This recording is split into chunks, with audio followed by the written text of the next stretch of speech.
स्वर्ग की अंतदृष्टि। भाई डीजीएस दीनाकरन। प्रभु यीशु का दर्शन। हालांकि मेरी आंखें बंद थी, मैंने स्वर्ग में से एक तेज ज्योति को आते और अपने कमरे को भरते हुए देखा। मुझे एकदम उस कमरे में किसी अलौकिक व्यक्ति की उपस्थिति का एहसास हुआ। मेरी सारी थकावट गायब हो गई और मैं स्वयं को एक गुलाब के फूल के समान ताज़ा महसूस करने लगा।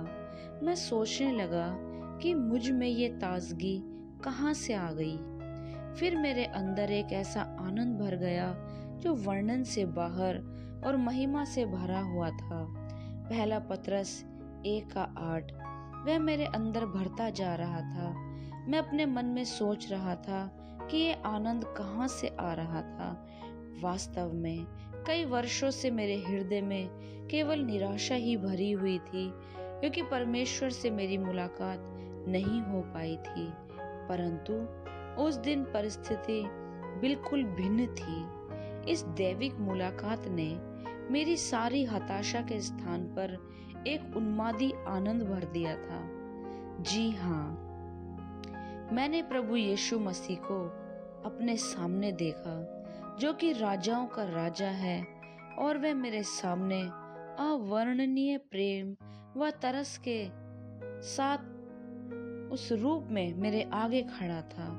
उसकी नजर की तुलना केवल एक स्तनपान कराने वाली माता की प्रशंसक नजर से की जा सकती है, जिससे वह अपने शिशु की ओर देखती है। यीशु की मुस्कुराहट के प्रत्युत्तर में मेरा आनंद स्वतः ही अनियंत्रित हंसी में परिवर्तित होने लगा। तब प्रभु यीशु ने बोलना आरंभ किया। उसने मुझे गिनाया कि मैंने उसके पवित्र आत्मा तथा उसकी खोज करने में उसकी पिछले 7 वर्षों में किस प्रकार से प्रार्थनाएं की थी। उसने मुझे याद दिलाया कि मैंने किस तारीख को, किस दिन, किस स्थान पर, कितने बजे और हर बार किन शब्दों का प्रयोग करके प्रार्थना की थी। यह वास्तव में अद्भुत बात थी।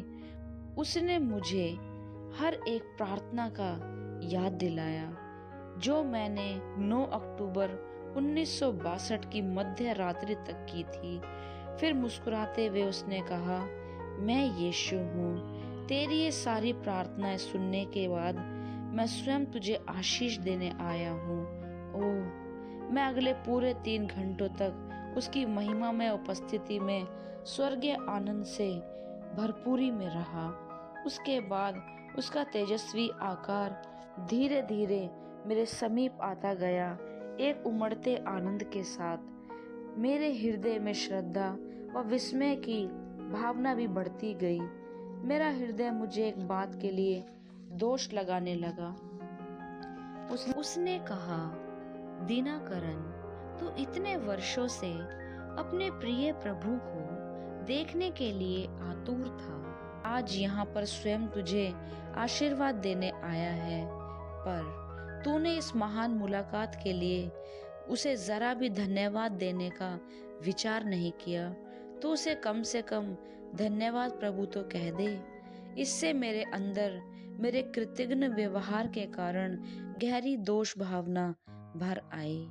तो मैंने सच्चे पश्चातापी हृदय से धीमे से मेरी मातृभाषा में कहा, धन्यवाद प्रभु। मुझे यह जानकर अत्यधिक आश्चर्य हुआ कि मैं किसी अन्य भाषा में बोल रहा था।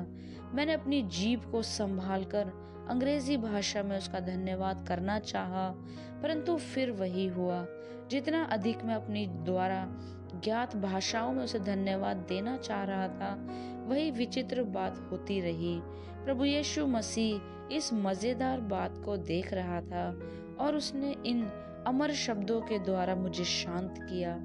बेटा, मैं ही हूँ जो तुझसे भिन्न भिन्न अन्य भाषाओं में मेरी स्तुति करवा रहा हूँ, और इसे पवित्र आत्मा का बपतिस्मा पाना कहते हैं। यशाया 28:11। इससे मेरी सारी हैरानी दूर हो गई।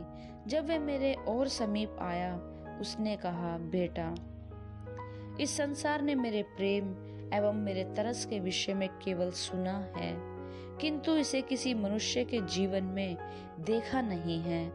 आज मैं तुझे उसी तरस की आत्मा से भर रहा हूँ जो मुझ में थी जब मैं 2000 वर्ष पूर्व इस संसार में था। हर बार जब तू अपने अंदर इस तरस से भर जाएगा तो तू मेरे लोगों के लिए जो कुछ भी मांगेगा वह तुझे दिया जाएगा। फिर एक अविश्वसनीय बात हुई। मेरे हृदय में एक दरवाजे के समान कुछ खुला। वह उसमें अंदर आया और धीरे से उसमें समा गया। उसका आकार मेरे हृदय में ऐसे समा गया जैसे कि वे मेरे स्वभाव में ही समा गया हो। जो हृदय स्पंदन मुझे उस क्षण महसूस हुई वह कभी भी शब्दों में बयान नहीं की जा सकती। अपने स्वामी के चरणों में पूरे 3 घंटे बिताने के बाद मैंने आंखें खोलकर इधर उधर देखा तो सुबह 1:15 हो चुके थे। मेरे पिता व अन्य लोगों ने मुझसे पूछा कि उस समय मैंने क्या क्या अनुभव किया।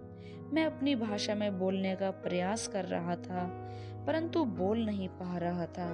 मैंने एक नोटबुक मांगी और उसमें लिखा, मैंने यीशु को देखा और मैं अभी भी उसे मेरे साथ देख रहा हूँ। सभी लोग अत्यधिक आनंद से भर गए।